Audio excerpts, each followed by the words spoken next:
우리 잠언 7장에서는 특별히 음녀의 유혹에 대한 이야기를 많이 나누었습니다. 음녀의 유혹의 특징이 있다면 음침한 골목길에서 은은하게 행하여지고 있는 것이라면, 오늘 잠언 8장에서 지혜자의 특징은 대조적으로 떳떳하고 대담하게 사람들을 초청하는 특징이 있습니다. 여러분, 교회에 와서도요, 누가 여러분에게 이건 너만 아는 비밀이야, 그 사람하고는 절대 가깝게 지내지 마십시오. 그 사람하고 가깝게 지냈다가는요 큰일 납니다. 진리의 지혜의 특징이 있다면 공개, 대담하고 모든 사람 앞에서 담대한 특징이 있고, 또 유혹과 우리를 넘어지게 하는 자의 특징이 있다면 너만 알아, 그리고 은근히 행하는 것에 있습니다. 지혜의 결론은 뭐냐? 그것은 영원한 생명과 유익을 제공하는 것이기 때문에 지혜의 특성이 있다면 공개적이다라는 것입니다. 어두움에 속한 자와 빛에 속한 자의 특성입니다. 어두움이 좋으십니까? 낮이 좋으십니까? 제가 빛에 대한 이야기는 아니고요, 남 모르게 자꾸 비밀, 다 비밀. 어떤 사람 그런 분이 있어. 다 무조건 비밀이야. 하여튼 얘기하면 안 되고 뭐를 해도 다 입 다물게 하고, 그렇게 하는 것은요 별로 성도로서 아름답지 못합니다. 우리는 예수 안에서 복음을 가진 자들로서 담대하게 모든 사람 앞에 공개적으로 이야기할 수 있는 지혜자들이 되시기를 축복합니다. 지혜가 뭡니까? 잠언은요 가장 많이 나오는 단어가 지혜라는 단어입니다. 그럼 지혜가 뭡니까? 지혜는 일반적인 지혜의 뜻은 인생의 오랜 체험과 선하고 올바른 마음, 거기서 우러나오는 직관적인 판단력, 이러한 것을 지혜라고 말하는데, 잠언에서 말하는 지혜는 세상이 말하는 지혜와 다른 뜻입니다. 잠언 9장 10절에 보시면은 여호와를 경외하는 것이 지혜의 근본이요 거룩하신 자를 아는 것이 명철이니라. 아멘. 세상적인 지혜는요 분명히 두뇌 회전이 빠르거나 명석하거나 민첩하거나 말하면 척척 알아듣거나, 이걸 지혜라고 말하는데, 성경에서 말씀하는 잠언의 지혜는 뭐냐면 여호와를 경외하는 것이요 또 거룩하신 자를 아는 것이라고 말합니다.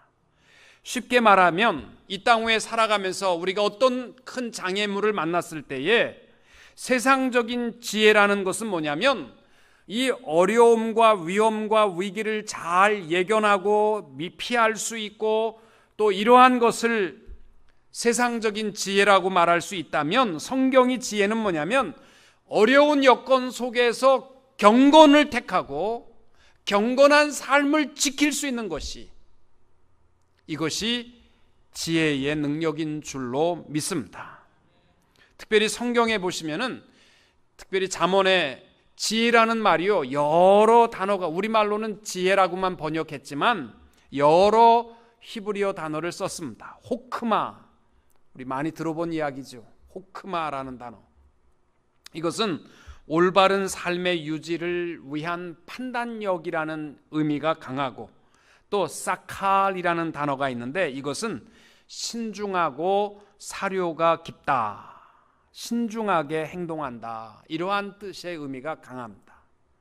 여러분, 우리가 예수 안에서 여호와를 경외하는 지혜자가 되시려면요, 첫째는 어떠한 여건에서도 하나님을 경외하는 길을 택할 수 있게 되시기를 바라고, 어떤 일에서도 경거망동하게 행동하지 말고 사려 깊은 행동하는 자들이 되시기를 축복합니다. 우리에게는요, 세상적인 두뇌 회전은 있을지 모르지만, 그러나 하나님의 경건하심을 택하는 지혜는 없습니다. 우리는 전부 사실은 살아가면서 나 중심적인 판단을 하면서 이것을 굉장히 지혜롭다라고 생각하지만 미련한 것입니다. 사사기 말씀에 보시면은 사사기 말씀의 가장 두드러진 특징이 뭐예요? 사람마다 다 자기 소견에 옳은 대로 행하였더라. 이게 참 중요한 말이에요. 사람들이 다 자기 소견에 옳은 대로, 자기가 생각할 때 이게 바른 길이라고 생각하고 가는 길이 하나님이 없는 미련한 자의 특징이라는 거예요. 우리가 우리 생각과 우리의 판단을 가지고 하는 것이 옳다라고 생각하십니까? 아닙니다. 여러분이 항상 이 땅 위에 살아가면서 하나님을 택할 수 있게 되시기를 바라고, 하나님만이 의요, 진리요, 생명인 줄 아시고 주님을 택할 수 있는 그러한 지혜자들이 되시기를 주님의 이름으로 축복합니다. 오늘 8장을 시작하면서 지혜자가 제일 먼저 질문을 통하여서 말씀이 시작됩니다. 1절에 지혜가 부르지 아니하느냐, 명철이 소리를 높이지 아니하느냐, 이러한 질문을 하면서 큰 소리로 외치고 있는데 2절과 3절에 이렇게 대답합니다. 그가 길가의 높은 곳과 내거리에 서며 성문 곁과 문 어귀와 여러 출입하는 문에서 불러 이르되. 좀 전에도 얘기했지만 사탄의 유혹은 굉장히 비밀스럽고 너와 나만의 비밀입니다. 그러나 지혜의 특징은, 지혜를 의인화하면은 그것은 뭐냐면 떳떳하고 성문 어귀에서 모든 사람을 초청하는 것으로 표현하고 있습니다. 왜? 음녀의 유혹의 길은 필경은 사망이기 때문에 은근히 끄집어들이는 것이고, 지혜의 결론은 영원한 생명에 이르는 길이기 때문에 모든 사람을 향한 공개적인 초청임을 기억해야 할 것입니다. 그래서 잠언 8장의 맨 마지막 결론이 뭐냐면 35절에 대저 나를 얻는 자는 생명을 얻고 여호와께 은총을 얻을 것임이니라. 지혜의 결론이 영원한 생명입니다. 지혜가 왜 성문 어귀에서 모든 사람을 향하여 외쳐야 되냐면, 지혜의 말씀이 한 사람도 예외 없이 모든 사람들이 들어야만 하고 모든 사람이 반드시 알아야만 하는 생명과 소망의 유일한 길이 되기 때문입니다. 여러분, 복음을 음녀의 유혹과 같이 취급하지 마십시오. 일주일 동안 주일날 하루는 성도인 것처럼 하시고 월요일부터 토요일까지는 성도인 것 입 밖에 내지도 않고 또 복음에 대해서 아무한테도 얘기하지 않고 이러한 우리의 삶이 되어서는 안 됩니다. 복음은요, 은밀한 것이 되어서는 안 됩니다.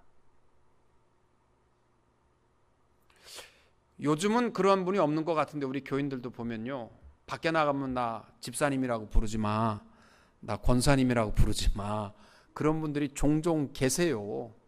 요새는 없으시죠? 있으시면 저한테 일러주세요. 제가 좀 얘기해 드릴 테니까. 어디 가면 꼭 언니라고 불러, 동생이라고 불러, 이렇게 하시는 분들이 뭐 요새는 없는 것 같아요. 여러분, 복음을 음료의 유혹과 같이 일주일 동안 비밀스럽게 조용히 입 다물고 살지 마시고, 지혜자의 삶이 되시려면 성문 어귀에서 복음을 외치며 살아가는 성도님들이 되시기를 축복합니다. 왜 복음을 우리가 외쳐야 되느냐? 로마서 1장 16절 말씀에 보시면 내가 복음을 부끄러워하지 아니하노니 이 복음은 모든 믿는 자에게 구원을 주시는 하나님의 능력이 됨이라. 먼저는 유대인에게요 그리고 헬라인에게로다. 아멘. 여러분, 복음은요 그 자체의 능력이 있어요. 내가 말주변이 있어서 복음이 역사되는 것 없습니다. 복음은 모든 믿는 자에게 구원을 주시는 하나님의 능력인 줄로 믿습니다. 삶이 절망적이라서 도저히 살아갈 용기와 힘이 없는 자에게 새로운 도전과 힘과 용기를 줄 수 있는 것이 복음입니다. 가정적으로 파탄에 이르고 슬픔과 절망 속에 있더라도 대개 보면요, 사람 때문에 그런 줄 알아. 남편이 못된 놈이기 때문에 그런 줄 알고 아내가 못됐기 때문에 그런 줄 아는데 그거 아니에요. 그 안에 역사하는 악한 영이에요. 음녀의 유혹 때문이에요. 그래서 이 모든 슬픔과 절망을 이길 수 있는 힘이 뭐냐면요, 복음입니다. 지혜입니다. 하나님을 아는 것만이 우리가 이길 수 있는 힘이 되는 줄로 믿습니다. 그래서 여러분, 적어도 우리가 부족하고 연약할지라도 이 땅 위에 내게 주신 최고의 축복은 복음이며 그를 통하여 하나님을 깨달았다라는 사실을 내 삶의 최고의 축복인 줄로 믿으시기 바랍니다. 영국의 에딘버러 의학 대학이 있었습니다. 거기에 제임스 심슨이라는 분이 150여 년 전에 마취제 클로로포름을 발명했습니다. 마취제가 발명되기 전에는요, 사람들이 수술할 때는 어떻게 했냐면요, 배 짤 때요, 입에다가 나무 하나 물고 했습니다. 여러분, 사실 수술이라는 것이 요즘은요, 이 제임스 심슨에 의해서 마취하고 자고 일어나면 끝나는 게요, 얼마나 우리 인간의 생명을 연장시킨지 몰라요. 입에다가 나무 하나 물고 수술할 생각해 보세요. 까무러칩니다. 너무너무 아파서 까무러쳐요. 근데 이 제임스 심슨 덕분에 우리는요, 수술을 하고요, 생명이 연장될 수가 있었습니다. 심슨이 마지막 죽어갈 때 그의 제자들이 선생님을 높이기 위해서 선생님, 이 땅 위에 선생님이 사시는 동안 최고의 발견이 뭡니까? 최고의 발명품이 뭡니까? 그가 가쁜 쉼을 몰아쉬면서 대답한 말이 뭐냐면, 내 생애의 가장 위대한 발견은 크로노폴름이다. 이렇게 대답해야 선생님 대단하십니다 이러고 인생이 끝나야 되는데, 그렇게 안 하고 대답을요, 내가 이 땅 위에 사는 동안에 가장 위대한 발견은 예수 그리스도께서 불쌍한 죄인인 날 위해 죽으셨고 구원해 주셨다라는 사실이라네. 이것보다 더 위대한 발견이 없다는 거예요. 바울 당시에도요, 복음을 부끄러워하는 사람이 있었습니다. 그래서 바울이 나는 복음을 부끄러워하지 아니한다, 복음이 능력이다, 그렇게 말하고 있는 거예요. 여러분, 나가서 예수에 대해서 얘기하는데 자꾸 쭈삣쭈삣하지 않으십니까? 왜 그렇다고 생각하세요? 뭐 이유가 여러 가지 있겠죠. 내가 복음을 전할 만한, 내가 혹시 예수 얘기했다가 너나 잘 믿어, 너나 똑바로 행동해, 그럴까 봐 못 전하는 분들이 되게 많고요. 아니면 내가 복음에 대해서 뭘 안다고, 아니면 이거 혹시 얘기했다가 망신만 당하면 어떡하나. 이러면 복음에 전하기 전에 우리가 꼭 이 저녁에 기억해야 할 것은 뭐냐면요, 복음은요, 하나님의 놀라운 능력이요, 내 삶의 최고의 축복인 줄로 믿으시기 바랍니다. 그래야 전할 수 있어요.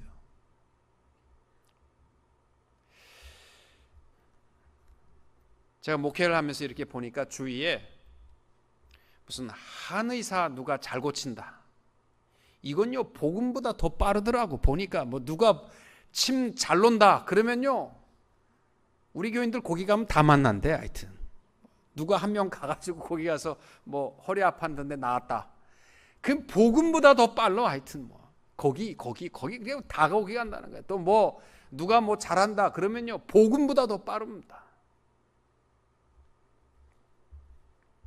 여러분, 우리에게 허락하신 복음의 능력은 영원히 죽은 자들이 영원히 꺼지지 않는 유황불이 끓는 곳에 들어가야만 하는 생명들이 변화되어 영원한 생명과 천국의 소망을 갖게 되는 놀라운 능력인 줄로 믿으시기 바랍니다.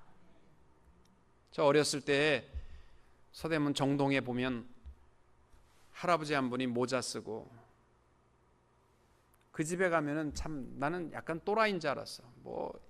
온 집에 기둥하고 항아리하고 집 대문하고 다 써 있는 게 딱 두 마디예요. 예수천당 불신지옥. 예수천당 불신지옥. 나는 그 할아버지는 그 두 마디밖에 한국말 모르는 줄 알았어. 예수천당 불신지옥. 그 말을 듣고요, 얼마나 많은 사람들이 예수 믿은지 몰라요. 말을 잘했기 때문입니까? 아니에요. 복음의 능력입니다. 여러분, 사람은 누구나 자기에게 가장 소중한 것을 자랑합니다. 내가 내 삶의 최고의 축복인 예수 그리스도와 복음을 전하며, 여러분, 한 사람 교회 못 데리고 나와도요, 일주일 동안 만나는 자들마다 복음과 예수를 증거하는 삶은 되셔야 할 줄로 믿습니다. 이게 그리스도인의 삶입니다. 또 우리가 복음에 대해서 부끄러움을 갖는 이유가 자꾸 내가 약해지기 때문입니다. 하나님의 능력을 전적으로 의지하십시오. 조그만 시련과 방해거리만 생겨도요, 부끄러워지는 이유가 뭐냐면 나를 생각하기 때문입니다. 하나님을 의지하십시오. 저도 처음에 제가 대형교회 전도사로 있을 때 제가 시간만 나면 복음 전도지 들고 엘카미노 칼리제 앞에 가서 복음을 전했습니다. 전도지를 나눠주고 했습니다. 어느 할아버지가 지나가다가 내가 전도지를 주니까 나를 이렇게 쳐다보더니 젊은 사람이 안 됐구만. 이 말 한마디 하는데요, 제가 얼굴이 빨개져가지고 전도 못하고 집으로 돌아왔습니다. 나 완전히 또라이 취급하는구나. 왜 그랬을까요? 내 스스로가 연약하기 때문이죠. 전적으로 하나님을 의지하고 담대하게 복음을 전할 수 있게 되시기를 축복합니다. 이게 지혜의 특징입니다. 고린도전서 1장 18절 이하에 이렇게 말씀합니다. 십자가의 도가 멸망하는 자들에게는 미련한 것이요 구원을 받는 우리에게는 하나님의 능력이라. 기록된 바 내가 지혜 있는 자들의 지혜를 멸하고 총명한 자들의 총명을 폐하리라 하였으니, 지혜 있는 자가 어디 있느냐? 선비가 어디 있느냐? 이 세대의 변론가가 어디 있느냐? 하나님께서 이 세상의 지혜를 미련하게 하신 것이 아니냐? 하나님의 지혜에 있어서는 이 세상이 자기 지혜로 하나님을 알지 못하므로 하나님께서 전도에 미련한 것으로 믿는 자들을 구원하시기를 기뻐하셨도다. 아멘. 똑똑한 거 원하지 마세요. 그런 거 바라지 마시고, 내가 이 세상을 잘 판단하고 용이 주도하게 손해보지 않고 살 생각하지 마시고, 하나님은요, 이 세상의 지혜를 미련한 것으로 만들고 미련한 자를 통하여 구원의 역사를 이루는 줄로 믿으시기 바랍니다. 4절에 보면 이렇게 말씀합니다. 사람들아, 내가 너희를 부르며 내가 인자들에게 소리를 높이리라. 지금 복음에 대해서, 또 하나님을 아는 생명과 구원의 길에 대해서 더 큰 소리로 복음을 외치고 있는 모습입니다. 왜 우리는 높여야 되느냐? 세상은 완강하게 복음을 부인하기 때문입니다. 마가복음 16장 15절에 보면 예수님께서 하늘로 올리우시기 전에 우리에게 주신 것이 너희는 온 천하에 다니며 만민에게 복음을 전파하라, 이 명령을 우리에게 주셨습니다. 왜? 복음이 뭐길래 우리에게 복음 전파의 사명을 주셨을까요? 왜냐하면 복음은 다른 말로 하면 축복권이에요. 축복권. 여러분, 만약 여러분이 축복하는 대로 이루어진다면 여러분 사람들을 축복하고 살겠어요? 저주하고 살겠어요? 내게 축복권이 있다면 당연히 축복하고 살아야지요. 하나님께서 인간을 만드시고 지으시고 제일 먼저 창세기에 보면은 인간에게 주신 명령이 있습니다. 생육하고 번성하라. 땅에 충만하라. 이 구절은 너무 간단 명료한 축복권을 주신 거예요. 생육하고 번성하라.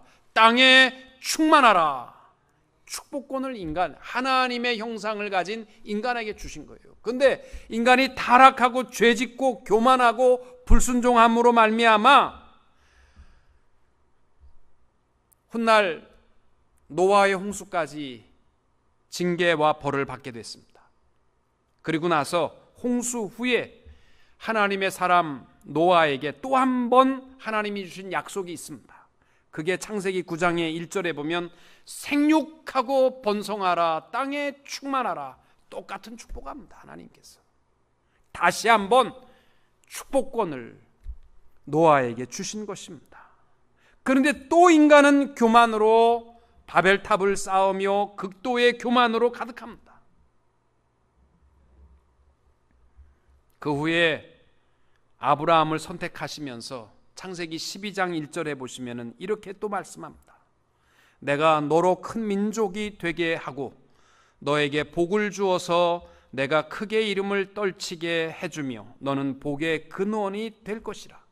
너를 축복하는 사람에게는 내가 복을 베풀고 땅에 사는 모든 민족이 너로 말미암아 복을 받을 것이라. 아멘. 하나님의 형상을 닮은 인간, 회복될 때마다 하나님이 주시는 것이 뭐냐면 축복권이에요. 이것이 예수 그리스도 안에서 구원받은 우리에게 회복시켜 주신 것이 뭐냐면 복음의 축복권입니다. 모든 자에게 우리에게 주신 축복이 뭐예요? 땅에서도 풀면 하늘에서도 풀릴 것이요, 땅에서도 열면 하늘에서도 열리리라. 이것이 우리에게 주신 하나님의 축복권입니다. 한 영혼을 부여안고 기도하며 지혜의 말씀을 선포할 수 있는 축복하는 성도들이 되시기를 바랍니다. 여러분, 복음 자체의 능력이 있는 거예요. 사도 바울이 일생을 살아가면서 예수 그리스도 곧 십자가에 달리신 그분 밖에는 아무것도 알지 않기로 작정했다고 말합니다. 왜?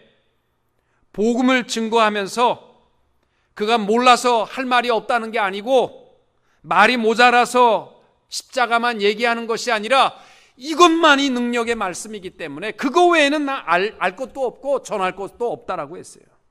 바울이 아테네에서 복음을 전할 때 가장 큰 실패를 맛본 경험이 있습니다. 왜? 아테네에는 배운 사람들이 많았기 때문에, 철학적인 사람들이 많았기 때문에 자기도 좀 자기의 유창한 말로 수사학적인 미사역으로 청중을 이해시키려고 했던 아테네의 설교를 가장 망쳤습니다. 그 이후로 바울이 고백한 말이 십자가 외에는 전할 것도 없다. 내 말 능력이 아니라는 거죠. 사랑하는 성도 여러분, 우리가 지혜의 특징을 잠언 8장 1절부터 보면은 공개적이고 모든 사람이 들어야 되기 때문에 더 소리를 높여라. 이 4절의 말씀을 오늘 우리 마음비에 새길 수 있게 되시기를 축복합니다. 시간이 다 됐습니다마는 다음 시간에 잠깐 나누겠습니다. 우리가 복음을 큰 소리로 외치려면 이제 6절 말씀 이하에서 하는 말이 뭐냐면 복음을 전할 만한 입술과 삶이 되라는 거예요. 복음 전하면서 욕하고, 복음 전하면서 정죄하고, 복음 전하면서 내가 하나님처럼 사람을 판단하고 비판하고 그러지 말라는 거예요. 정직하고 진리를 지키는 입술이 되어야 참된 지혜자의 삶이 될 수 있음을 말씀하고 있습니다. 오늘 여러분 이 시간 하나님 앞에 내게 주신 이 축복권, 여러분 일주일 동안 이제까지 생애를 살펴보면 시간이 없고요. 이 지난 5일 동안 내가 어떻게 지혜자의 특징, 들을지어다, 우리에게 주신 복음의 말씀을 더 큰 소리로 외칠지어다 하는 이 지혜의 말씀을 내가 어떻게 전하고 살아왔는지, 부끄러워하면서 살아왔는지 한번 돌아보시기 바랍니다. 그리고 내가 복음을 증거할 만한 입술과 생각을 가지고 있는가 스스로 한번 점검해 보시면서, 여러분, 마지막 시대에 올해의 우리 표가요, 사명입니다. 세상의 사람들이요, 사람 목숨을 파리 목숨처럼 여기는 세상 아닙니까? 수백 명을 죽여도 부끄러워하지 않습니다. 요새의 범죄들을 보면요, 끔찍하잖아요. 너무너무 끔찍합니다. 왜? 사람의 목숨을 형편없이 생각해 서로 인간의 존엄성을 파괴하고 있습니다. 우리는요, 하나님의 형상을 닮은 한 영혼을 소중히 여겨야 됩니다. 그리고 때를 얻든지 못 얻든지 복음을 전하게 하소서. 이 아름다운 귀한 사명을 이루어가는 지혜자가 될 수 있는 성도님들이 되시기를 주님의 이름으로 축원합니다.